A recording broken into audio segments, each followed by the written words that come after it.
how we started this show is you talking about one of my least favorite politicians or wannabe politicians, Thomas Lukaszuk. I don't care how you feel about federalism. I love federalism on how it's actually supposed to be constructed.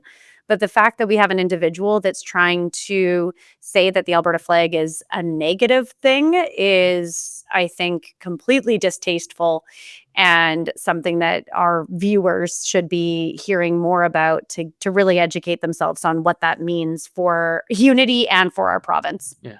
All right. We're transitioning beautifully. Cory, it was actually your tweet that brought this to my attention. You found...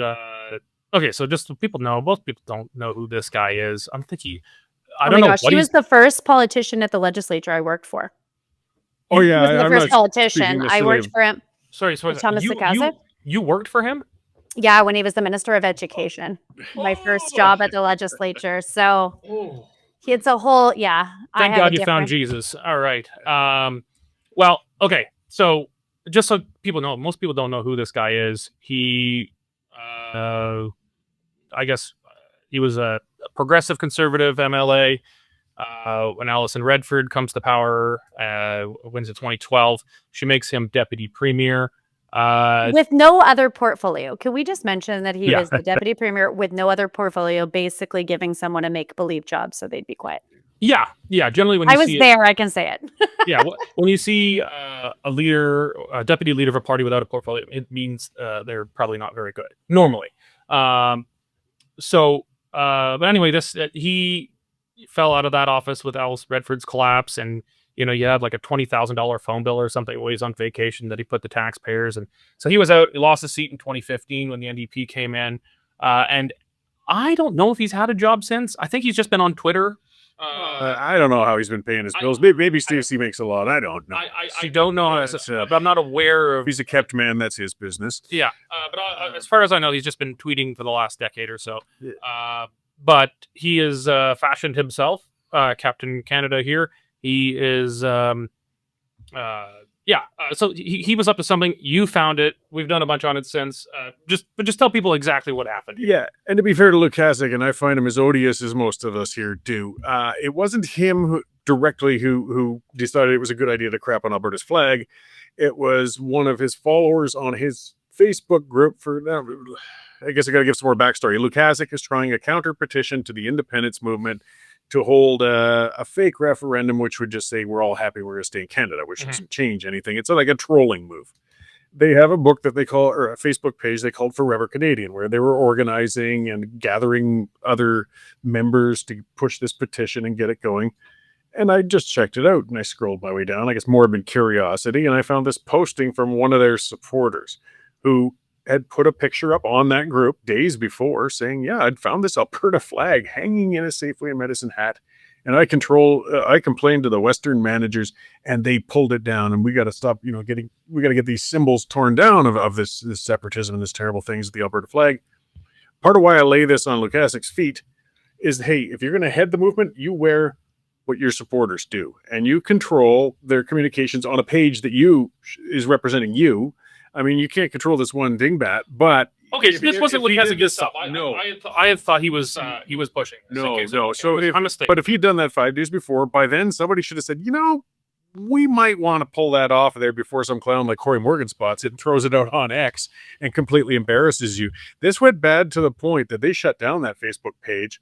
Lukaszuk has reopened his old campaign page from 2014 to use as a new Facebook hub to try and rejuvenate, because you don't attack the symbol of a province. I mean, symbols are important. They're attached to people. You can attack the independence movement. You can attack the individuals. But when you start besmirching the flag of Alberta, that had the exact opposite effect of what they were looking to do. But it does show the mindset of the following, because it wasn't just this gentleman who did that to Safeway, which, by the way, Safeway put it right back up once the backlash hit them. I think they just wanted to sell groceries. They didn't want to get in the middle of them. Yes, it was just a flag. But it was all the other people commenting below, gee, where do I contact my local Safeway? I better do this for other businesses. Like, that also started to show, and that's why they had to get rid of that Facebook page, because it's not just one nut. It's Lukaszuk's gang of little elbows up minions started going after the Alberta flag. And they actually had to crash their whole page to get out of the mess they stepped in. Yeah. It says a lot about how well organized this little movement is too.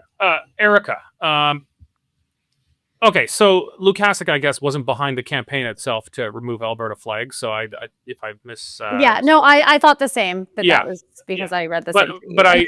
but it is his organization, and I half agree with you, Cory, that you have to wear what your supporters do. I half don't. I mean, like, anyone who's ever been a part of a big movement or in a political party knows you've always got some nutters. But if someone goes particularly far off the reserve, you've got to make the point that, no, that guy doesn't represent us. I think that's fair. And you don't have to do it for every little asshole who says something stupid. But if you've got something and you've left it up there and your people are clearly ginned up and excited about it, no, you have to wear that if you're not going to condemn it. But okay, so coming back to you, because I didn't know you worked for Lukaszuk. But when I was discussing this, Learned so much. Yeah, when I was discussing this with Nigel and Cory this morning when we're figuring out what we're going to talk about, I thought, isn't it incredible that Thomas Lukaszuk is the face of the Federalist cause here? And I thought, if I was running like an Alberta counterintelligence agency, like Danielle Smith created the Alberta CIA and I was in charge of it or something, and I got to do all sorts of subversive counterintelligence things, I would have planted Thomas Lukaszuk as like the boss of the Federalist side. If I could have picked like which greasy, inarticulate, disreputable guy can I get to lead the other side so as to discredit that side, I'd have been like, ding, ding, ding, Thomas Lukaszuk. That's the guy we want. How in the hell have the Federalist side seemingly accepted Thomas Lukaszuk as their captain candidate here? Well, I think he's been positioning himself by seeking a job for the last decade of becoming very much distancing himself from what he once was, which was a red Tory, to a pure red liberal. And so he has been very vocal, hated Jason Kenney. Like when they were both ministers, they fought very publicly, as I think many might remember. He didn't like Danielle Smith ever. So this was a great opportunity to give someone that wanted it a platform. Now, I will say Thomas worked really hard. Like he was a very hardworking MLA, very good to his constituents. So ideologically, I disagree with everything that he said. But he is a hard worker. So I think from the left, they're like, well, this is a guy that will actually roll up their sleeves and pound pavement and be loud about it.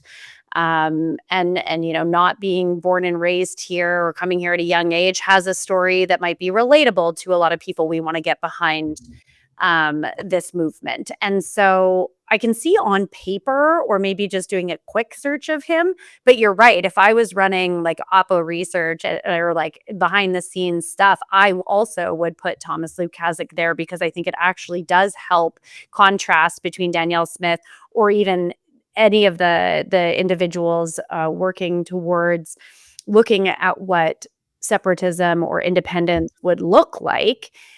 I would love to have Thomas Lukaszuk as the alternative because I don't think it helps their cause. I guess just quickly before we go to our parting shots, Nigel,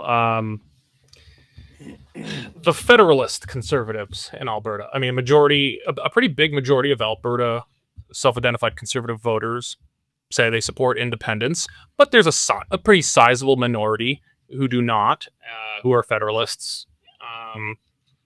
And that's disproportionately a higher number the higher up the political food chain you go. You got, your Jason Kennys, etc. How do you think those guys are going to feel marching in Thomas's little band? Well, they don't have to wait to march in his band to feel a bit awkward because they may still be Federalists, but that doesn't mean they like the values that the Liberals are pushing and imposing on the rest of the country. They don't want that here in Alberta. So They're just not willing to. They're just really not quite ready to raise the revolutionary flag. But people aren't happy. I think Thomas is going to be the gift that keeps giving. Oh, I'm planning on making him that. I think he He's can. the next Nenshi. Like, Yeah. that was a great gift for conservatives to have Nenshi as the NDP. And now we have Thomas leading loud and proud the You don't think one Canada Nenshi's or- enough? Oh, Fabio. hey, if it helps our movement, they can both do whatever they want.